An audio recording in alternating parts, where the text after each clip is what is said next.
శ్రీ విఘ్నేశమహం భజామి సతతం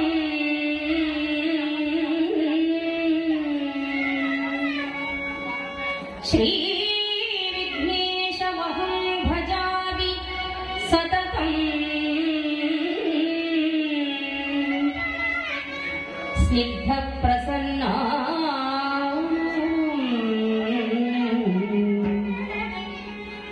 గౌరీ మాతృకటాక్షలబ్ధ విభవం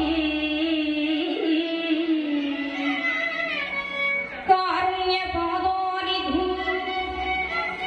కార్యారంభ సమాశ్రితాఖిల జగత్కళ్యాణకల్పద్రుమం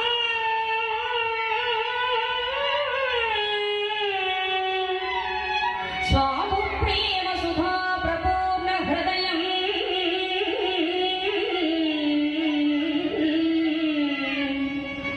సర్వార్థ సంపత్ప్రదం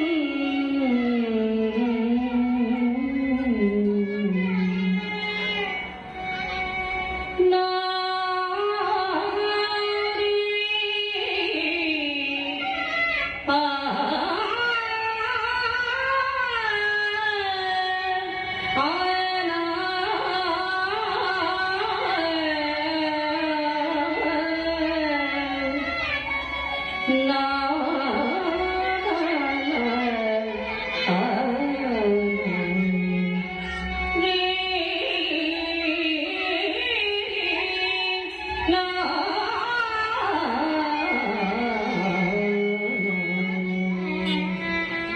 జ్ఞానదాయకం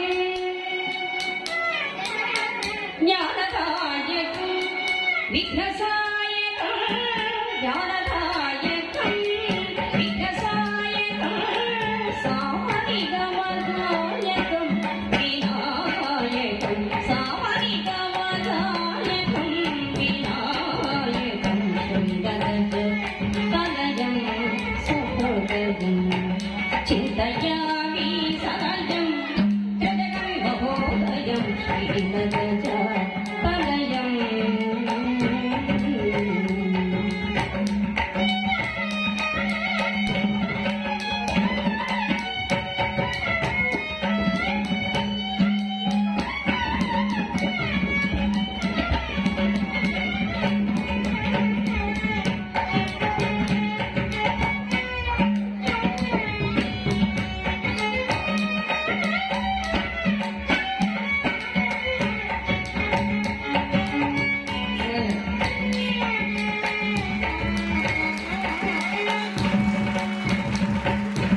ఈ కథ ఎక్కడ నుండి ప్రారంభమవుతుంది అంటే కైలాస పర్వత శిఖరముపై ఆది దంపతులు ఆరాధ్య దంపతులు ఆదర్శ దంపతులైన పార్వతీ పరమేశ్వరులు సుఖాసీనులై ఉన్నారు. ఆ ఆనంద సమయంలో సతి పార్వతీదేవి శంభులకు సకలోపచారాలు చేస్తోంది. ఎంతో మెచ్చుకున్నాడు.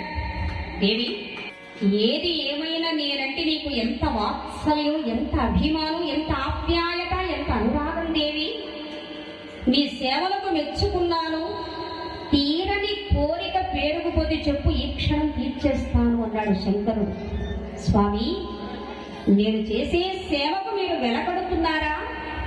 ఇది నా భాగ్యమండి, ఇదే నా సౌభాగ్యమండి. నాకు ఎటువంటి కోరికలు లేవండి అన్న తల్లి. అలా కాదు, నేను అడుగుతున్నాను కదా, కోరుకోదేవి అన్నాడు శంభుడు. సరే, అంతగా అంటున్నారు కాబట్టి స్వామి, ఈ విశ్రాంతి సమయం, ఈ ప్రశాంత వాతావరణంలో ఈనాడు మీ నోట ఒక చక్కటి కథ వినాలని ఆకాంక్షిస్తున్నానండి. ఆ కథ కూడా ఎలాంటి కథో తెలుసునా? ఎవని నామం పలికితే మన మనస్సులకు మహదానందం కలుగుతుందో, ఎవని నామం విన్నంతనే సమస్త పాపాలు పటాపంచలైపోతాయో, ఎవని చరిత్ర కర్ణపేయంగా వినడానికి వీణుల విందుగా ఉంటుందో, ఆచరించడానికి ఆదర్శప్రాయంగా ఉంటుందో, ఎవని మహిమలను నిత్యం దేవతలు మహర్షులు కొనియాడుతూ ఉంటారు, అటువంటి కథ, సత్కథ శ్రీ రామకథను చెప్పుకుంటున్నాం. అటువంటి కథను మీరు చెబితే వినాలని ఆశగా ఉందండి అంది జగన్మాత. అప్పుడు స్వామి అన్నారు, దేవి సతిని వడిగిన ప్రశ్నకు నామది సంతసమయ్యను ఆహానిను నిశ్చితి.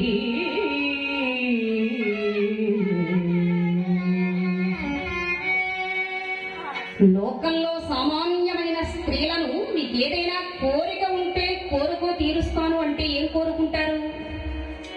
నగలు నాణ్యాలు, చీనాంబరాలు, పట్టు పీతాంబరాలు, ఇళ్ళు వాకిళ్ళు కావాలి అని కోరుకుంటారు. కానీ నీవల మోక్షకారకమైన కథ చెప్పమని అడిగేవారు ఎవరున్నారు దేవి? అటువంటి కథ శ్రీమద్ రామాయణ సత్కథ. అన్య చింతన లేకుండా శ్రద్ధాశక్తులతో వినుదేవి అని శంకరుడు కైలాసగిరి ఆ రజతాద్రి కొండపై పార్వతీదేవికి ఉపదేశించిన కథ ఇప్పుడు ఇక్కడ ఇలా మనం చెప్పుకుంటున్నాం. శ్రీరామ రామ రామేతి, శ్రీరామ రామ రామేతి, రమే రామే మనోరమే, సహస్రనామ తత్తుల్యం రామనామ వరాననే.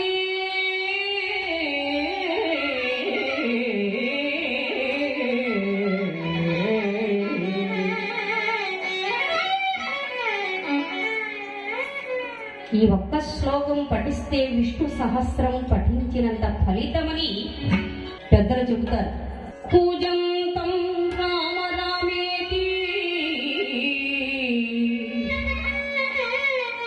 కూజంతం రామ రామేతి, మధురం మధురాక్షరం ఆరుహ్య కవితా శాఖ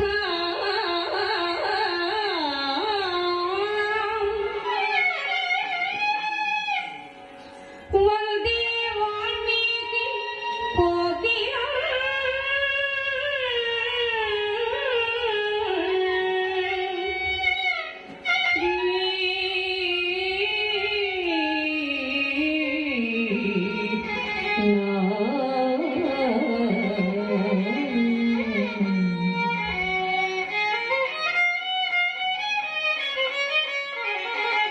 కవి కోకిల వాల్మీకి నమస్కరించి కథాగానం చేస్తున్నారండి. హిమాలయ పర్వత ప్రాంతంలో మానస సరోవరం అనేటువంటి సరస్సు ఉన్నది. దాని నుండి పుట్టిన ఒక పాయ దక్షిణ దిశగా ప్రవహిస్తూ పవిత్ర గంగా నదిలో సంగమిస్తుంది. అది మానస సరోవరంలో పుట్టింది కాబట్టి ఆ పాయకు సరయూ నది అని పేరు వచ్చింది. దానికి ఉత్తర దిశగా కోసల రాజ్యం ఉన్నది. దానికి రాజధాని అయోధ్య నగరం. యోధులు కూడా నగరాన్ని జయించలేకపోయారు. ఆ పురంబునకు నిలయ అలకాపురంబున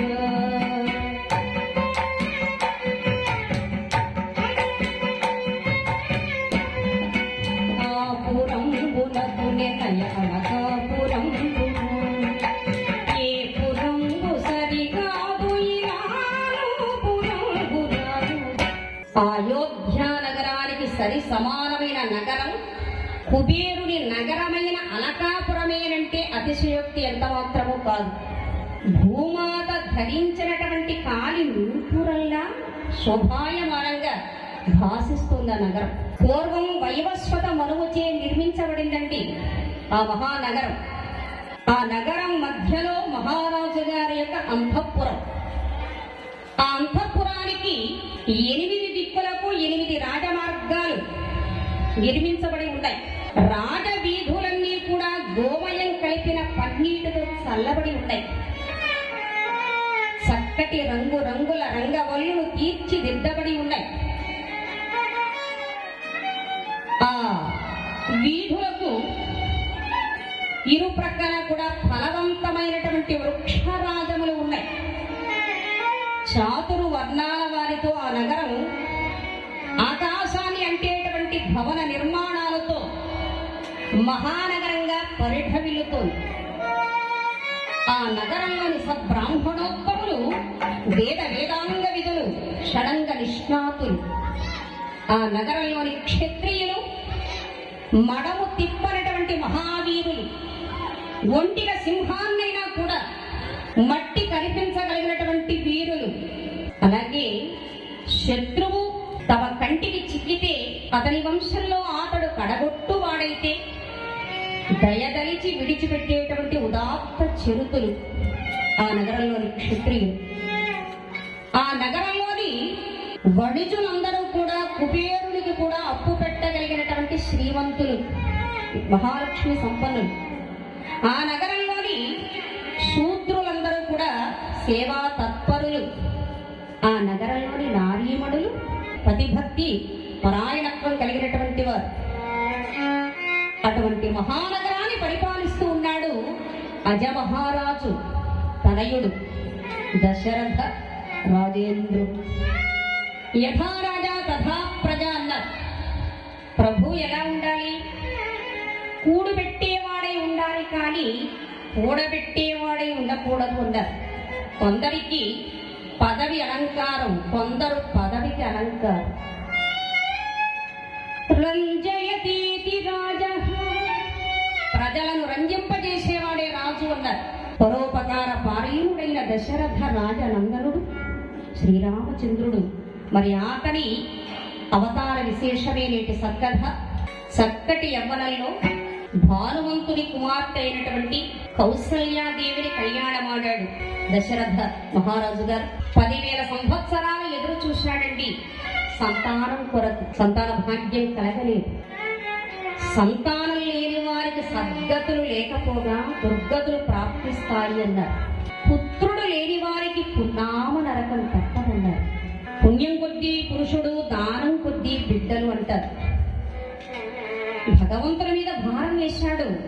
మగధరాజ కుమార్తె అయినటువంటి సుమిత్రను స్వయంవరంలో వరించి మరీ వివాహమాడాడు. ఇంకో 10,000 సంవత్సరాల కాలం దొరికింది. ఈమె ఎందుకు కూడా సంతానం లేదు. తన తర్వాత ఈ రాజ్య భారాన్ని ఎవరు తమ భుజస్కంధాలపై మోస్తారా? రాజు లేనటువంటి రాజ్యం దుర్భిక్షం అవుతుంది, శత్రువులకు ఆవాస స్థలంగా మారుతుంది అని కేకయ దేశపు రాజు అయినటువంటి శతబలి కుమార్తె కైకేయిని 3వ భార్యగా స్వీకరించాడు. ఇంకో 10,000 సంవత్సరాలు గడిచాయి, అయినా సంతానం కలగలేదు. ఆ మహారాజునకు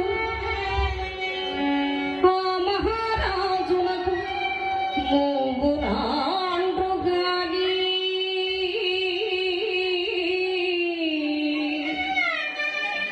ఒకతయాదైన సంతాన మొదమకూడే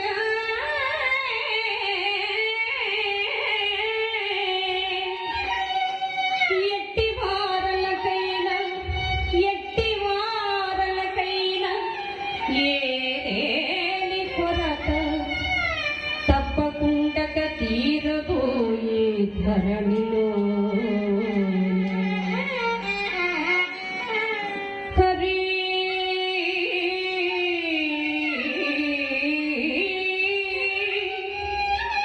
హరి హరి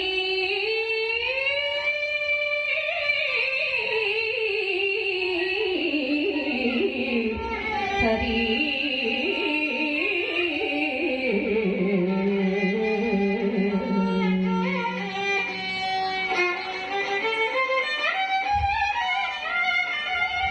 ముద్దుగుమ్మలు 3 భార్యలున్నారు, వందలాది మంది సేవకులున్నారు. మహారాజు పదవి ఉండనే ఉన్నది, కానీ ఏమిటంటే లాభం? సంతానం లేదు. పాల ముంచినా నీట ముంచినా నీదే భావం స్వామి, నేను నిమిత్త మాత్రుణ్ణి. ఆలస్యం జరిగింది కానీ అన్యాయం జరగదు కదా అని భగవంతుని మీద విశ్వాసం ఉంచాడు. దేవుడు లేని చోటు ఆయన దయ ఉంటే లోటు ఉండదు కదా. ఇక రోజులు గడుస్తూ ఉన్నాయి. సభలో ప్రజలందరూ కూడా తమ గోడు విన్నవించుకున్నారు. మహారాజా, మా ఇళ్ళన్నీ కూడా అరణ్యానికి చేరువుగా ఉన్నాయి. తెల్లవారికి ఏ మృగానికి ఎవరి ప్రాణం బలైపోతుందని భయంతో గజ గజ గజ ఉడుకుతుందో. ప్రాణరక్షణ కల్పించండి ప్రాణదాత. ప్రతి ప్రాణికి ప్రాణం అంటే మిక్కిలి మక్కువ ఎక్కువ. వేట క్షత్రియ ధర్మం అన్నారు. 64 కళల్లో వేట కూడా ఒక కళ. రాజులకు వేట వినోదపు క్రీడ. ఇక మరునాడు ఉదయాన్నే వేటకు వెళతాను అని అభయమిచ్చి నిర్భయాన్ని కలగజేసి బళ్ళున తెల్లవారంగానే ఇక వేటకు బయలుదేరి వెళుతూ ఉన్నాడు. దశరథుడొకనాడు వేటకై తరలి వెట్టడమిలోన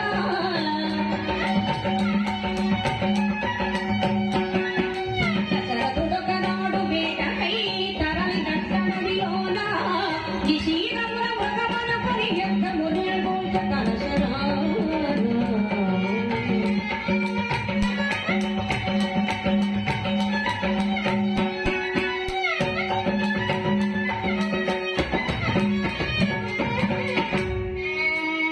కొన్ని సహజంగా ఉంటాయి, ఉండాలి.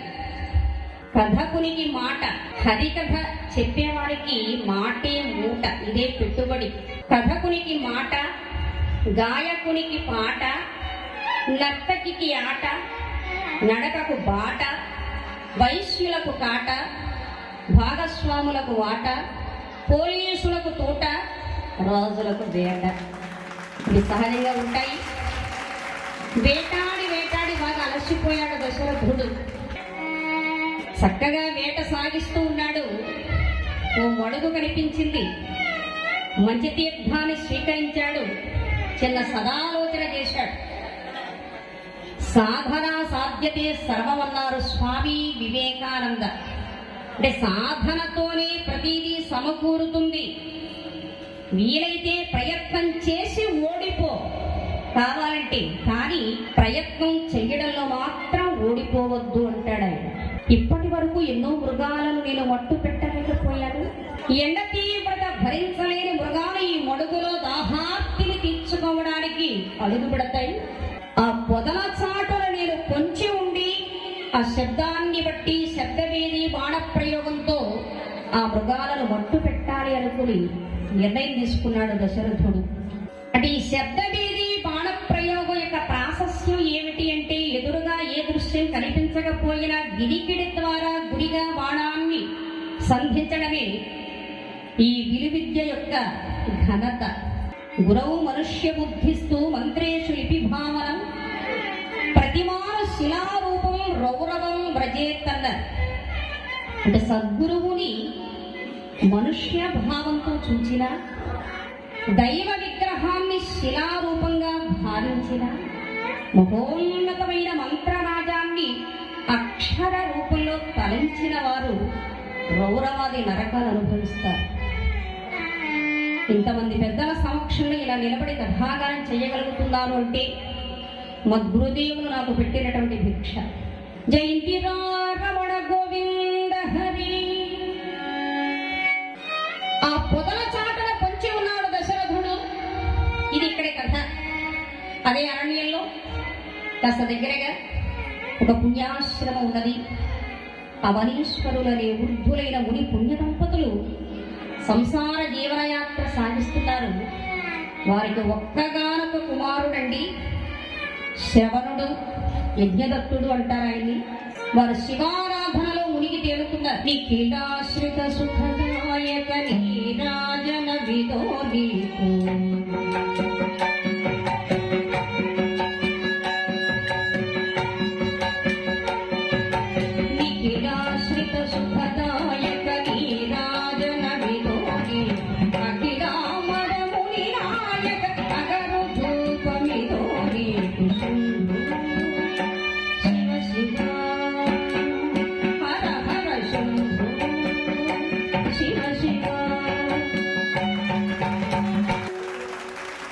నిత్య శివారాధకులు, శివజ్ఞాన నిమగ్నులై వడలు తెలియని ఓపికతో జపసాధన చేస్తున్నారు.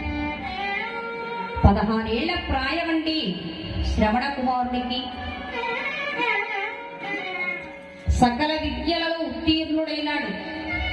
విద్యాదదాతి వినయం వినయాధ్యాది పాత్రతం పాత్రత్వాధనమాప్నోతి ధనాధర్మం తతః సుఖం. విద్య విదేశ బంధువు, తరగని సంపద, ఎవరు దోచుకుపోలేనటువంటిది విద్య. విద్య, ఆ ఐశ్వర్యం కావాలి. అది శాశ్వతమైనటువంటి సంపద.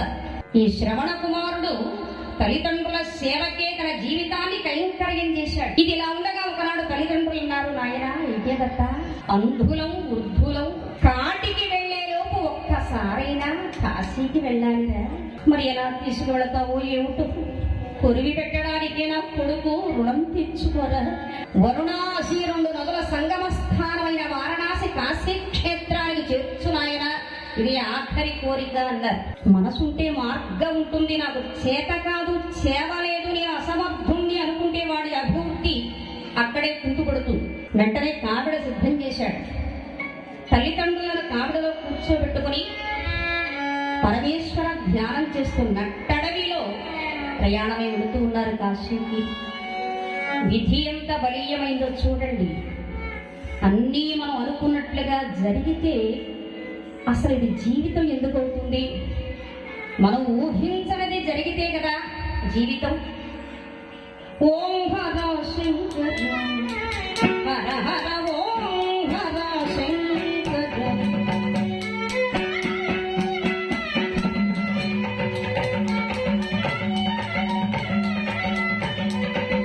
వందనం దిగంబర వందితా పురంధర, వందనం దిగంబర వందితా పురంధర, ఇందుధర పురంధర హిమాచలాగ్రమందిరా ఓం హర శంకర.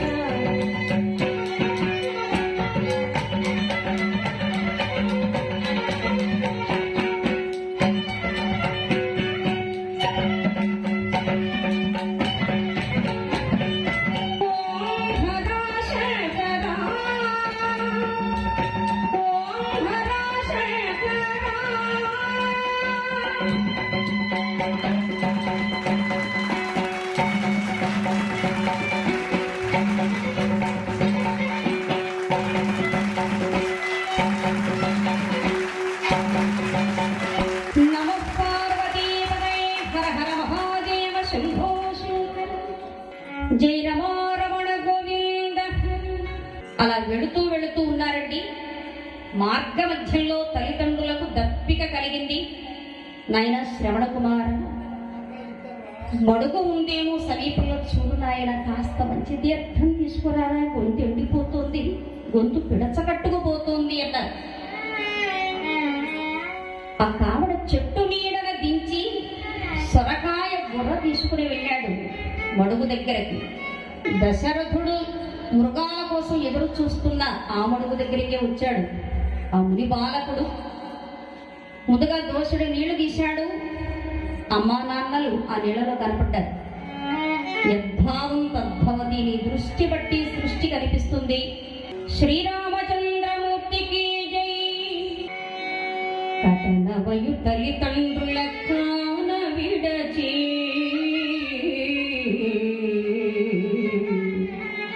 అయ్యో కటనవయు తల్లిదండ్రుల కాన విడచి, పాడు కుక్షి నింపివే బ్రతుకు కంటే, పూజ్యులను గడిపి తశేషము గ్రహించుట మేలు, లేకున్న తుదిరగు చావేలు.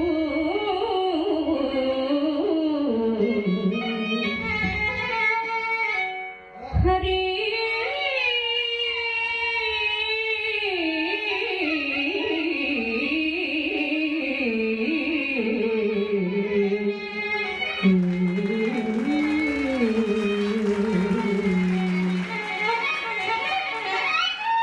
వయస్సులో నాకన్నా పెద్దవాళ్ళు నా తల్లిదండ్రులు దప్పికతో అల్లాడుతున్నారు.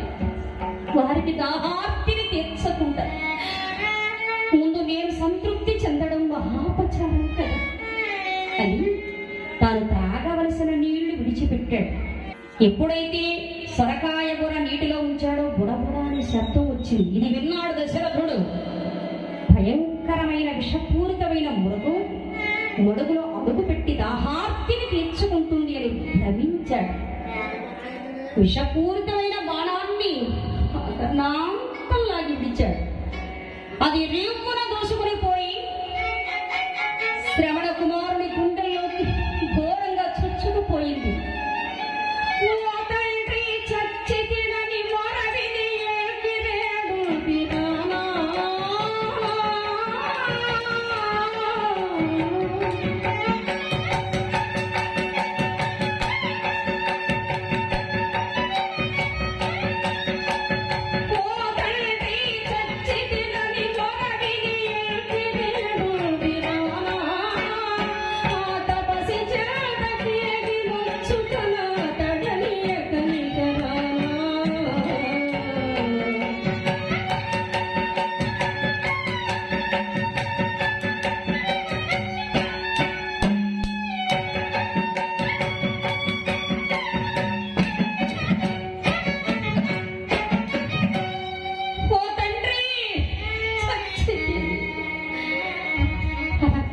పడిపోయాడు మునిపాలకుడు.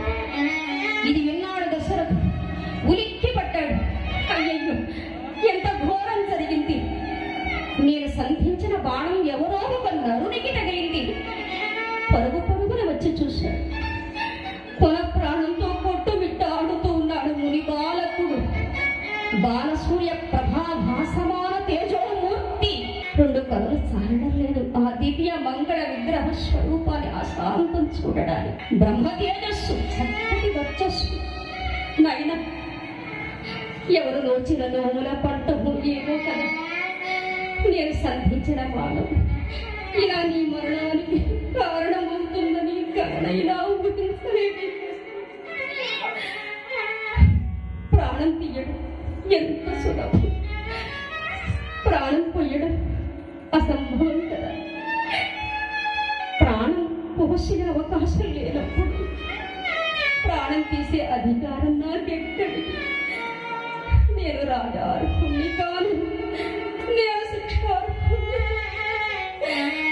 నన్ను మన్నించుకున్నా. చిన్నవాడవైన పెద్ద మనసుతో నా అపచారాన్ని మన్నించుకున్నా అని దశరథుడు ఆతని శిరస్సు తన ఒడిలో పెట్టుకొని అలా నిమురుతూ ఉన్నాడు. అయ్యా, ఇది మీ అపచారం కాదండి. నా ఆయువు తీరింది, కానీ ప్రాణం పోతున్నందుకు బాధగా లేదండి. కడసారి నా కన్న తల్లిదండ్రుల కోరిక నెరవేర్చకుండా పదువు చాలిస్తున్నానన్నదే నా వేదన. నా కడగొట్టు కోరిక తీరుస్తారా? ఏమిటినైనా దప్పికొంటివి నీరు త్రావంగతి, దప్పికొంటివి నీరు త్రావంగతి, తనయుడాయని ముది తల్లిదండ్రులగా చప్పున నీరు నుంచి సడిసేయు నన్ను. స్వాపదం వని చాగొట్టి తీవో,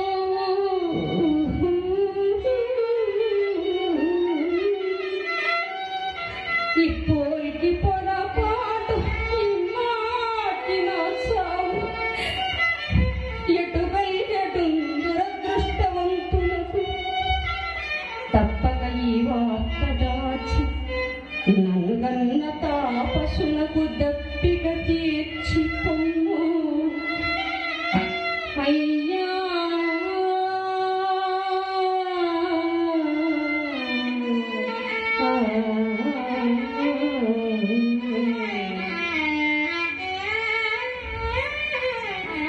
అయ్యా, ఆ చెట్టు నీడన నా తల్లిదండ్రులు సేద తీరి ఉన్నారు.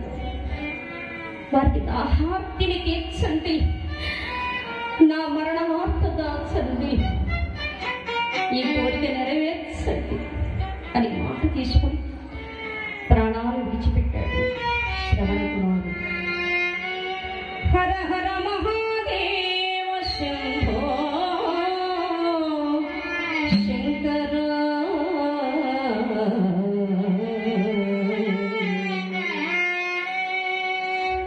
కన్ను తెరిస్తే జననం, కన్ను మూస్తే మరణం, రెప్పపాటే జీవితం. ప్రాణంతో ఉంటే శివం, ప్రాణం పోతే ఈ శరీరం ఒక శవం.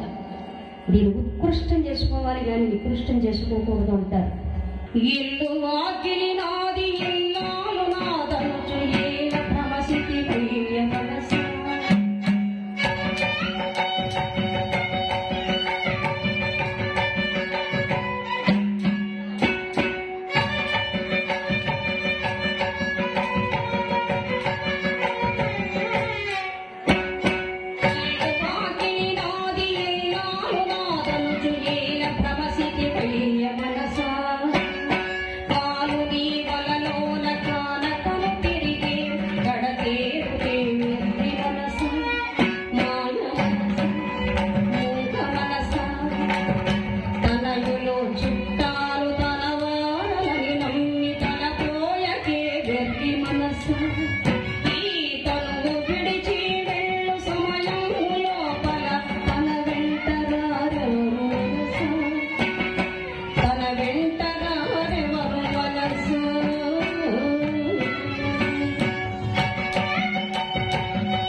సొరకాయ బుర్ర నిండా నీళ్లు తీసుకుని వెళ్ళాడు ఆ పుణ్య దంపతుల కడకు దశరథుడు.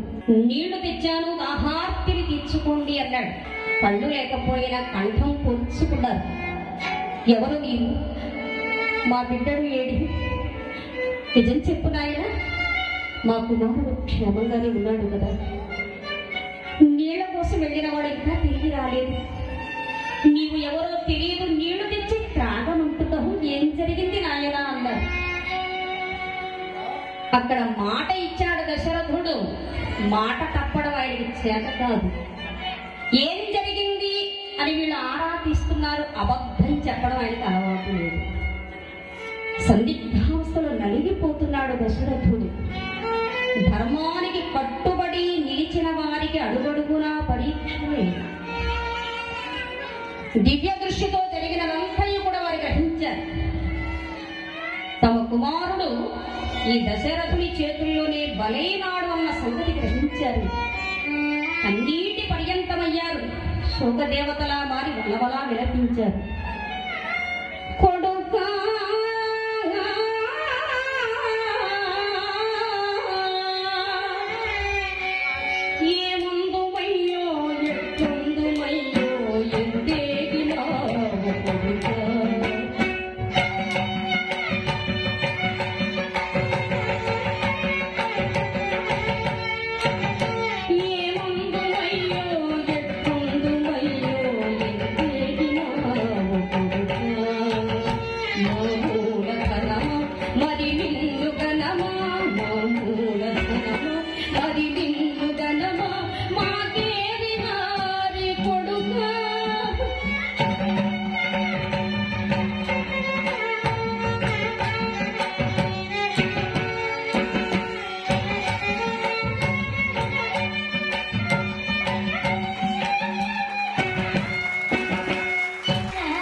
తమ కుమారుడైనటువంటి ఈ లోకంలో జీవించడం తమ తరం కాదని విరక్తి భావంతో వారు పశువుల వాస్తు దశరథుణ్ణి ఘోరంగా శపించారండి. బ్రతుకలే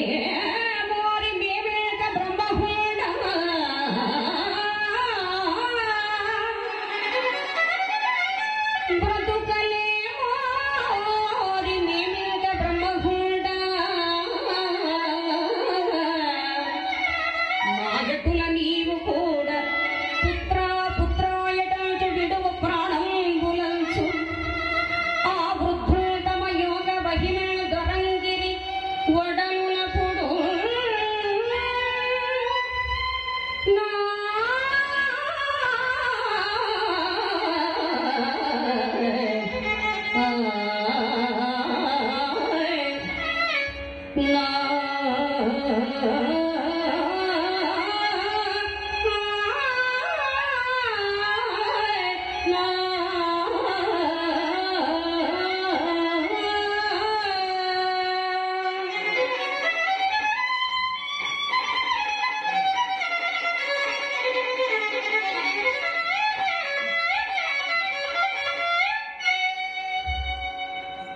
ఓయి దశరథ, నీవు మామలి పుత్ర శోకంతో కొడుకా కొడుకా అని గుండెలు బాదుకుని తల మోదుకుంటూ నరకయాతను అనుభవిస్తూ ప్రాణాలను విడిచిపెడతావు, ఇదే మా శాపం అని శాపం ఇచ్చి తనువులు చాలించారండి ఆ పుణ్య దంపతులు. జయంతిరా రమణ గోవింద.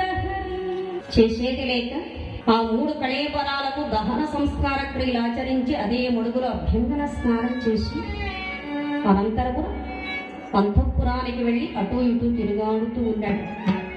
మనసంతా కూడా కథాధికరంగా ఉన్నది. మనసు ఆందోళనగా ఉన్నప్పుడు హిందోళ రాగం వింటే ఆందోళన తీరుతుంది అంటారు. ఈ చక్కటి అన్నమాచార్య కీర్తన వినండి. నిగమా గిగమా వర్ణిత మనోహర గోవిందరాజే భటుడ శ్రీనారాయణ.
అదే సమయంలో కులగురువైనటువంటి వశిష్ఠుల వారు రావడం జరిగింది. గురుదేవా, అసలు ఈ జన్మలో సంతాన భాగ్యం ఉందా అన్నాడు.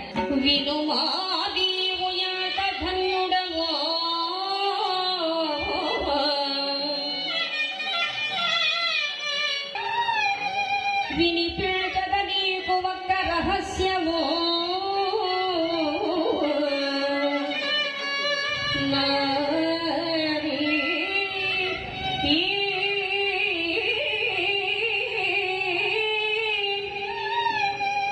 నీవు సామాన్యుడవు కాదయ్యా. పూర్వజన్మలో నీవు స్వయంభూవ మనువి, ఈనాటి కౌసల్య, ఆనాడు సుశీల. మీది జన్మజన్మల పవిత్ర బంధం.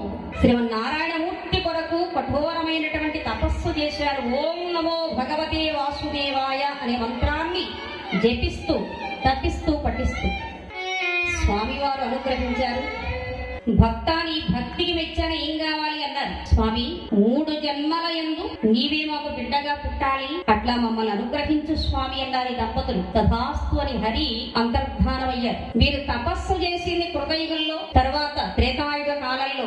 ఆ దంపతులే దశరథుడు కౌసల్యగా పుట్టారు. వారికి శ్రీమన్నారాయణుడు నరుడై శ్రీరాముడిగా అవతరించారు. ఈ దంపతులే ద్వాపరయుగంలో దేవకి వసుదేవులుగా జన్మించగా నారాయణుడు శ్రీకృష్ణునిగా అవతరించారు. ఆ దంపతులే కలియుగంలో హరిదశ్వుడు దేవప్రభ అనే బ్రాహ్మణ దంపతులుగా అవతరించగా శ్రీమన్నారాయణమూర్తి కల్కి అవతారంగా అవతరించి లోక కళ్యాణం కావించడం జరిగింది. దశరథ వద్దన్న అతిరథ మహారథులైనటువంటి 4 మగబిడ్డలని కలుగుతారు అన్నాడు బ్రహ్మర్షి వశిష్ఠుల వారు. గురుదేవా, అందుకే నాకు అనిపిస్తోంది ఆ పురాణ పుణ్య దంపతులు ఇచ్చినటువంటి శాపం నా పాలిట వరంగా అనిపిస్తోంది. ఎందుకంటే వారు పుత్రశోకంతో మరణిస్తావు అన్నారు. పుత్రశోకం కలగాలి అంటే ముందు నాకు పుత్రుడు కలగాలి. మరి శాపం నా పాలిట వరమే కదా. దీన్నే హంస క్షీర న్యాయం అంటారు. అంటే హంస పాలల్లో కలిసినటువంటి నీటిని వేరు చేసి స్వచ్ఛత కలిగిన పాలను మాత్రమే స్వీకరించడం దాని సహజ నైజం.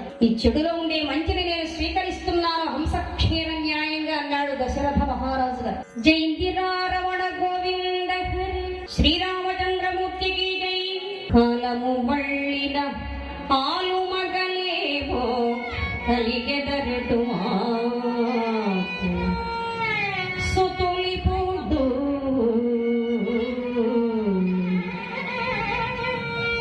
గురుదేవా, నిజం చెప్పండి, ఈ వయసులో నాకు సంతానం కలగడమా? ఇది అతిశయోక్తి కాకపోతే వేరొకటి అవుతుందా? ఈ ఎండమావుల వల్ల ఎప్పుడైనా ఎవరికైనా దప్పిక తీరుతుందా? మధ్య విత్తనం వేస్తే మామిడి చెట్టు ఉద్భవిస్తుందా? పుట్టుగొడ్రాలు పసిపిల్లకు కడుపు నిండా పాలివ్వగలుగుతుందా? ఎక్కడైనా ఎద్దు ఈనుతుందా? ఆరు నూరవుతుందా? ప్రకృతి తన సహజత్వాన్ని మార్చుకుంటుందా? ముదుసలి దంపతుల మీద మాకు సంతానం కలగడం కూడా ఇంతే అతిశయోక్తి అన్నాడు దశరథుడు. నాయనా, నీవు సామాన్యుడవు కాదు. బ్రహ్మ కొడుకు మరీచి, మరీచి కొడుకు కశ్యపుడు, కశ్యపుడు కొడుకు సూర్యుడు, సూర్యుని కొడుకు మనువు, మనువు కొడుకు ఇక్ష్వాకుడు, ఇక్ష్వాకుడు కొడుకు కుక్షి, కుక్షి కొడుకు వికుక్షి, వికుక్ష కొడుకు బాణుడు, బాణుడు కొడుకు అనరణ్యుడు, అనరణ్యుడు కొడుకు పృథువు, పృథువు కొడుకు త్రిశంకుడు, త్రిశంకుడు కొడుకు దుందుమారుడు, దుందుమారుడు కొడుకు మాంధాత, మాంధాత కొడుకు సుసంధి, సుసంధి కొడుకు ధ్రువసంధి, ధ్రువసంధి కొడుకు భరతుడు, భరతుడు కొడుకు అసితుడు, అసితుడు కొడుకు సగరుడు, సగరుడు కొడుకు అసమంజసుడు, అసమంజసుడు కొడుకు అంశమంతుడు, అంశమంతుడు కొడుకు దిలీపుడు, దిలీపుడు కొడుకు భగీరథుడు, భగీరథుడు కొడుకు కకుష్ఠుడు, కకుష్ఠుడు కొడుకు రఘువు, రఘువు కొడుకు ప్రవృద్ధుడు, ప్రవృద్ధుడు కొడుకు శంకరుడు, శంకరుడు కొడుకు సుదర్శనుడు, సుదర్శనుడు కొడుకు అగ్నివర్ణుడు, అగ్నివర్ణుడు కొడుకు శీఘ్రవేదుడు, శీఘ్రవేదుడు కొడుకు మరువు, మరువు కొడుకు ప్రశిష్యకుడు, ప్రశిష్యకుడు కొడుకు అంబరీషుడు, అంబరీషుడు కొడుకు నహుషుడు, నహుషుడు కొడుకు యయాతి, యయాతి కొడుకు నాభాగుడు, నాభాగుడు కొడుకు అజమహారాజు, అజమహారాజు కొడుకు దశరథుడు, దశరథుని కుమారులు శ్రీరామ భరత లక్ష్మణ శత్రుఘ్నులు, శ్రీరాముని కుమారులు లవకుశులు.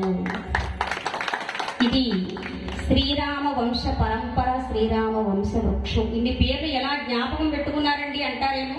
మీరు నన్ను జ్ఞాపకం పెట్టుకోవాలంటే ముందు నేను ఇవన్నీ జ్ఞాపకం పెట్టుకోవాలి. శ్రీరామచంద్రమూర్తికి జై. నాయన, రావణ కుంభకర్ణాది మహారాక్షస యోధులను సంహరించడానికి నారాయణుడు నరుడై నీ కుమారుడై అవతరించబోతున్నాడయ్యా అంటే, గురుదేవా, చిన్న ధర్మ సందేహం. నారాయణుడు నా కుమారుడైతే శ్రీ మహాలక్ష్మి నా కోడలవుతుందా అన్నాడు. తప్పక అవుతుంది. ఈ కథ వినువని బ్రహ్మర్షి వశిష్ఠుల వారు ఈ విధంగా ఉటంకిస్తున్నారు. నారదుడు బ్రహ్మలోకానికి వెళ్ళాడు. బ్రహ్మదేవుడు మందలించాడు, నాయనా, నీకు స్థిత ప్రజ్ఞత లేదా? ఇక్కడ విషయాలు అక్కడ, అక్కడ విషయాలు ఇక్కడ ఎందుకు చెబుతావు? ఉన్న చోటనే ఉండు అన్నాడు. అదొక మంత్రంలా భావించి స్థిత ప్రజ్ఞతతో తపస్సమాధిలో లీనమైనాడు. అతని తపస్సు భగ్నం చేయడానికి అప్సరస కాంతలను పంపాడు దేవేంద్రుడు. బ్రహ్మ, ఉర్వశి, మేనక, తిలోత్తమ, వదాస, మనోరమ, ఇందుమతి, కళావతి, ఘృతాజ, ప్రమోచన, హరణి, శంఖ, శశిరేఖ, చూడామణి, సుధామణి, కస్తూరి, కాంచన, చిత్రలేఖ, మాలిక ముఖ్య అప్సరసలు. సాన్నిధని మదడి సరిడి సరి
అందాల ఆరపోశారు.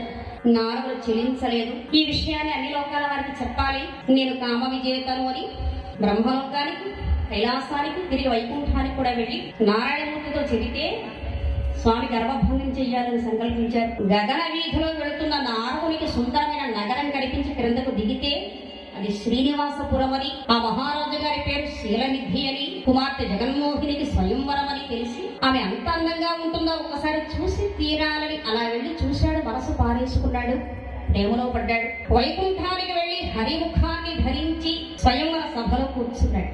ఆ వనిత లలామ దండ పట్టుకుని ఒక్కొక్క మహారాజు గారిని చూసుకుంటూ వస్తుంది. చక్కని దండ చేతను అలంకరించుకుని నిలబడింది. నారదుడు అనుకుంటున్నాడు తనలో తాను, ఏ కోపి గుణవాన్ పుత్రః, ఏ కోపి గుణవాన్ పుత్రః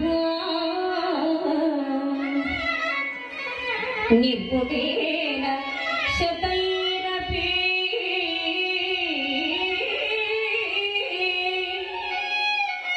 ఏకశ్చంద్ర ప్రకాశేన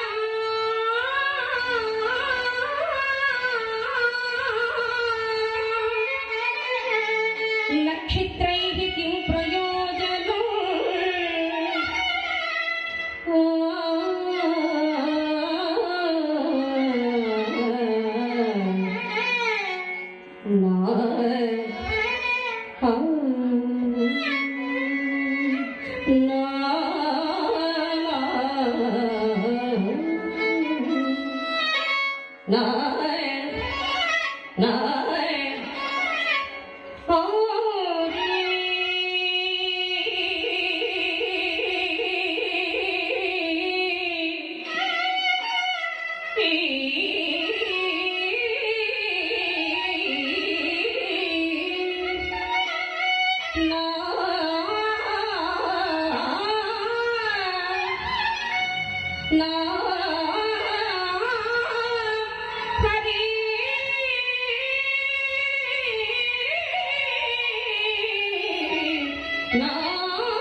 ఈ సభ ఒక ఆకాశమైతే మహారాజుల నక్షత్రాలు, నేను చుక్కల చంద్రుడి, ఈ వనిత లలామ నా మెడలో దండ వేసి వరిస్తుంది, అందాల బాల వేసుకో నా మెడలో ఆ పూమాల అని మెడ ముందుకు జాటాడు. నారద, నీ రూపం మారింది కానీ నీ విధి చేష్టలు ఎక్కడికి పోయాయి? అవి నీతోనే ఉన్నాయి. నేను దండ వేసేది నీ మెడలో కాదు కదా దండగా అని ఆ ప్రక్కనే 6 అడుగుల అజానుబాహుడు విశాల నేత్రుడున్నాడు. ఆతని మెడలో దండ వేసి వరించింది జగన్మోహిని. దిగ్గున లేచాడు నారదుడు. ఓషీ జగన్మోహిని, ఏమి నీ కండకావరం అందం చూసుకుని నీకు అహంభావం అన్నాడు. ఆమె నునుపైన పాల వంటి చెప్పుటద్దాలలో నారదుని యొక్క ముఖం కనిపించిందండి. అలా ఎప్పుడైతే మెడ చాపాడో ఆమె పాల వంటి చెప్పుటద్దాలలో తన ముఖం కనిపించిందో అది ఒక వానర ముఖంలా కనిపించింది. అంటే హరి అంటే ఒక అర్థం విష్ణువు, నానార్థాల్లో అదే హరి అన్న శబ్దానికి వానరం అనే మరో అర్థం కూడా ఉంది. ఈయన అడిగింది ఆయన ముఖాన్ని, ఆయన ఇచ్చింది దాని ముఖాన్ని. సభ మహారాజులు రాజ్యం అంతా దృశ్యమయ్యింది. దండ వేసింది మహాలక్ష్మి. దండ వేయించుకున్నవాడు కథానాయకుడు పరమాత్మ. ఈ మాయా నాటకాన్ని నడిపించిన సూత్రధారి పరమాత్మ. నారదుడు పాత్రధారయ్యారు. వెంటనే నారదుడు ఘోరంగా శపించాడు లక్ష్మీ నారాయణులను.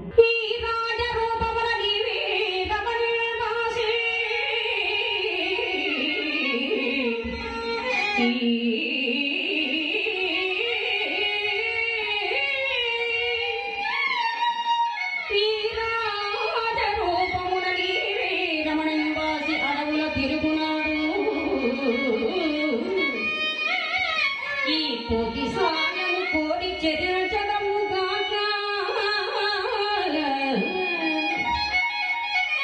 ఈ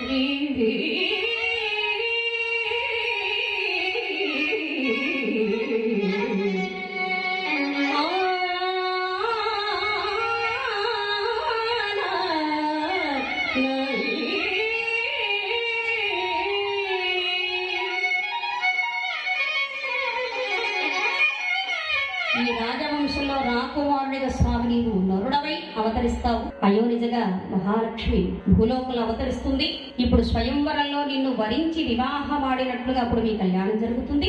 జగన్మోహిని అంతటి వయోరూప లావణ్య సౌందర్యాన్ని నాకు చూపించి వెనువెంటనే దూరం చేశావు కాబట్టి కోరుకున్న ప్రియ సఖి దూరం అయితే ఎంత వేదనగా ఉంటుందో కొంతకాలం నీకు అనుభవానికి వస్తుంది.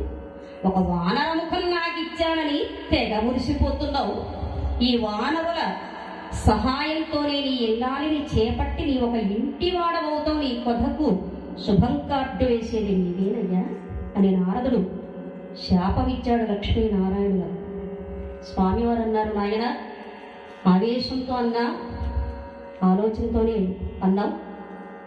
రావణ కుంభకర్ణాది రాక్షస యోధులను సంహరించడానికి నేను నరుడనే అవతరిస్తాను. మీరందరూ వానరులుగా జన్మించి రావణ వధా విధానంలో మీ సంపూర్ణమైన సహాయ సహకారాలు నాకు అందించండి అన్నాడు. తప్పు తెలుసుకున్నాడు నారదుడు, క్షమాభిక్ష కోరాడు. కొంచెపు బుద్ధిని కొంచెపు బుద్ధిని నీ మహిమ కోరి సర్వితిని మహాపరాధం.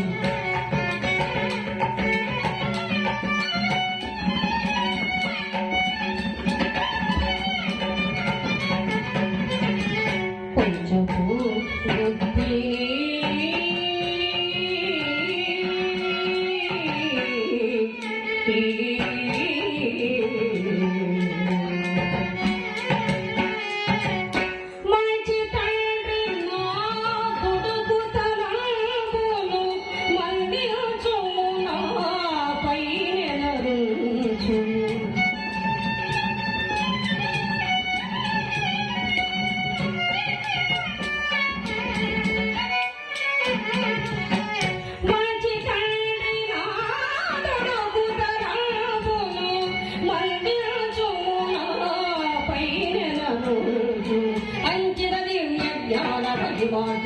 బలిని తెలుసుకుంటున్నా తొలి పంచిత దివ్య జ్ఞాన మహిమార్జునంచు బలిని తెలుసుకుంటున్నా పంచిత ప్రారబ్ధముల శిల్పదము సాధనము దయనిర్ముడు బోధించు కొంచెపు బుద్ధి.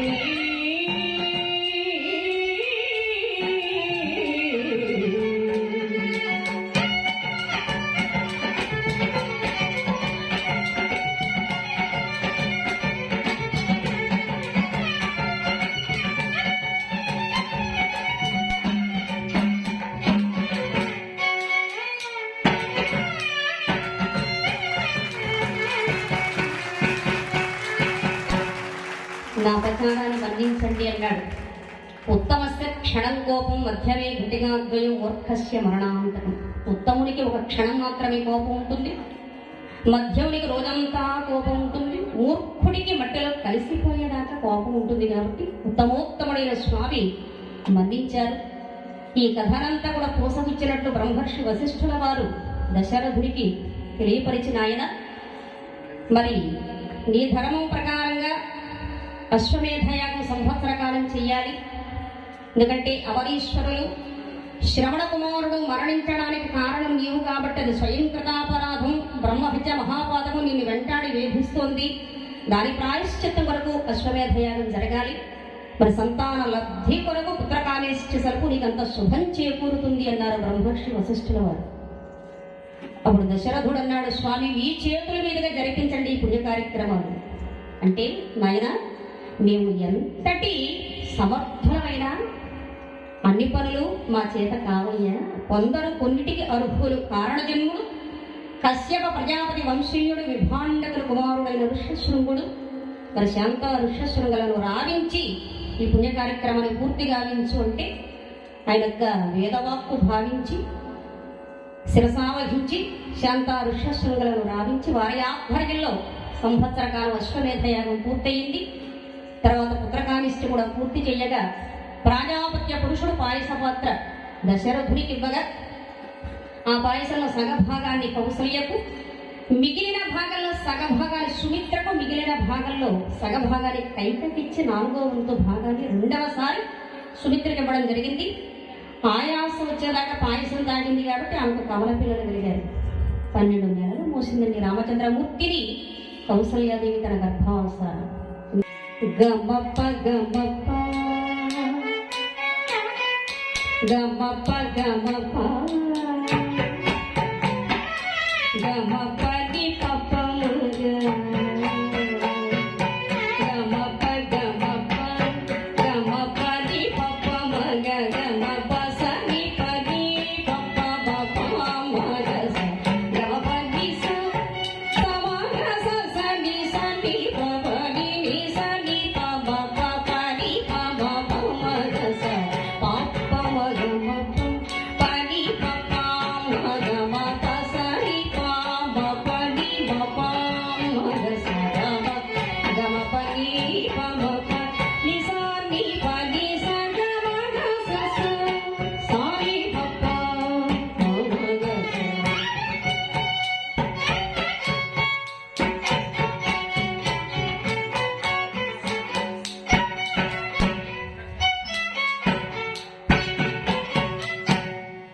చైత్ర శుద్ధ నవమి పునర్వసు నక్షత్రముల కౌసల్యకు శ్రీరాముడు, చైత్ర శుద్ధ దశమి పుష్యమి నక్షత్రముల కైకేయికి భరతుడు, చైత్ర శుద్ధ ఏకాదశి ఆశ్లేష నక్షత్రముల సుమిత్రకు లక్ష్మణ శత్రుఘ్నులు అనేటువంటి కమల పిల్లలు కలిగారు.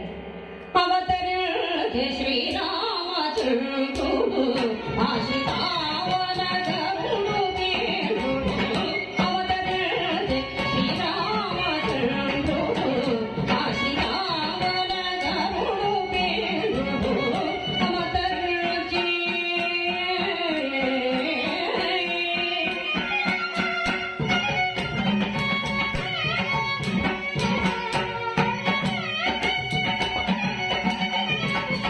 రవికులాంబుధి పూర్ణ స్వాముడు రే.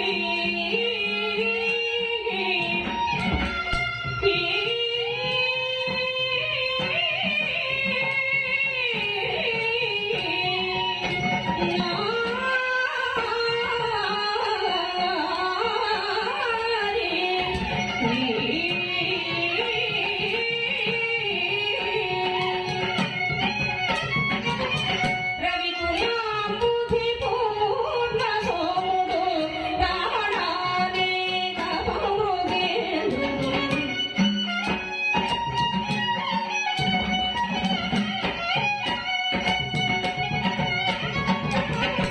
రవికులాంబుధి పూర్ణ సోముడు రావణానేక మృగేంద్రుడు. అవతరించే శ్రీరామచంద్రుడు.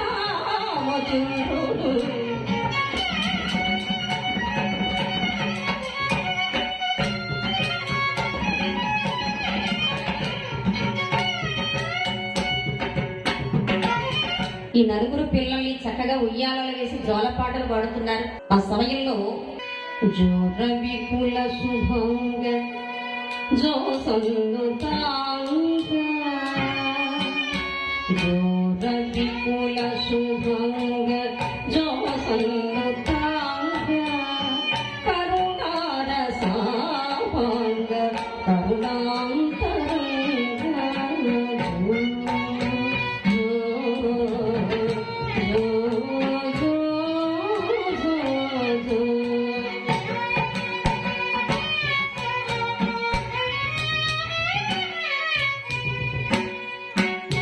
శ్రీ బెల్లయు క్షీర వరది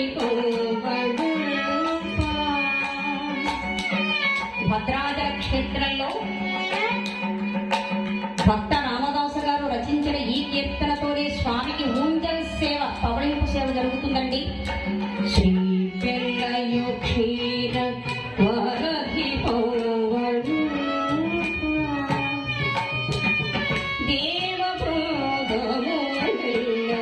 దివి సన్నుతింప భావమెరిగిన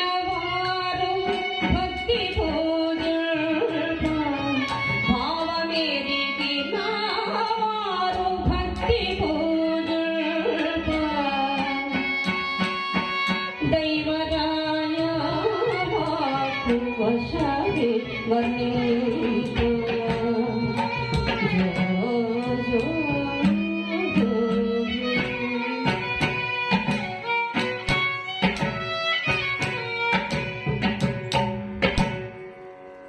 ఒక్క పెట్టున లక్ష్మణ స్వామికి కేక పెట్టాడు. ఎందుకు ఏడుస్తున్నాడు అంటే వశిష్ఠుల వారు గ్రహించారు అందరి ఆంతర్యం. 1000 తలలు 2000 కన్నులతో అనంత పద్మనాభుడైన శ్రీ స్వామివారి దివ్యమంగళ విగ్రహ స్వరూపాన్ని ఆశాంతం దర్శించే ఆదిశేషుణ్ణి నేను అనవైకుంఠపురంలో. ప్రక్కన భరతుడు అడ్డుగా ఉన్నాడండి. శ్రీరాముని దివ్య లావణ్య సౌందర్య విగ్రహం తన కంటికి కానరావడం లేదని కంట తడిపెట్టు ఉంటున్నాడు. అది గ్రహించిన వశిష్ఠుల వారు శ్రీరాముని ప్రక్కనే లక్ష్మణస్వామిని పరుండబెట్టారు. అప్పుడు ఏడుపు ఆపేశాడు. వారు నరనారాయణులు, ఏ యుగంలో వియోగం లేదు. అందుకే రామాయణంలో సీత ప్రక్కన లేని శ్రీరాముడు కనిపిస్తాడేమో కానీ రామానుజుడు లేని రాముడు రామాయణంలో ఎంత జల్లిడబట్టి వెతికినా కనపడడు. రణభూమిలో లక్ష్మణస్వామి అలా మూర్ఛితుడైతే లక్ష్మణ సర్వలక్షణ లక్షితుడు లక్ష్మణుడు. లోకంలో కావాలంటే సీతలాంటి ఇల్లాలు మళ్ళా నాకు దొరకచ్చు, కానీ నీ వంటి అనుజుడు మళ్ళా నాకు లభిస్తాడా అని రోధిస్తాడు రామచంద్రమూర్తి. నయనాభిరాముడు కాబట్టి శ్రీరాముడని, రామ భక్తి భరితుడు కాబట్టి భరతుడని, సర్వలక్షణ లక్షితుడు కాబట్టి లక్ష్మణుడని, శత్రు నిర్జిత పరాక్రముడు కాబట్టి శత్రుఘ్నుడు అని పేర్లు పెట్టారు. అయోధ్య వైకుంఠంగా మారింది. శ్రీమన్నారాయణుడు శ్రీరామునిగా, ఆదిశేషుడు లక్ష్మణస్వామిగా, శంకు చక్రాల భరత శత్రుఘ్నులుగా అయోధ్యను వైకుంఠంగా మార్చేశారు. పవమానాసుతుడు పట్టు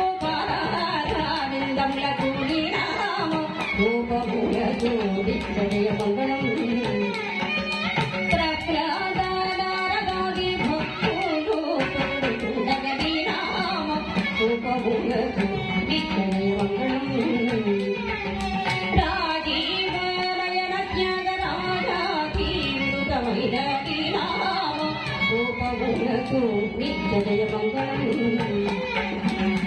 మంగళం కోసలేంద్రాయ మహనీయ గుణాత్మనే చక్రవర్తి తనూజాయ సార్వభౌమాయ మంగళం సర్వే జగా సుఖినో భవంతు లోకా సమస్త సుఖినో భవంతు.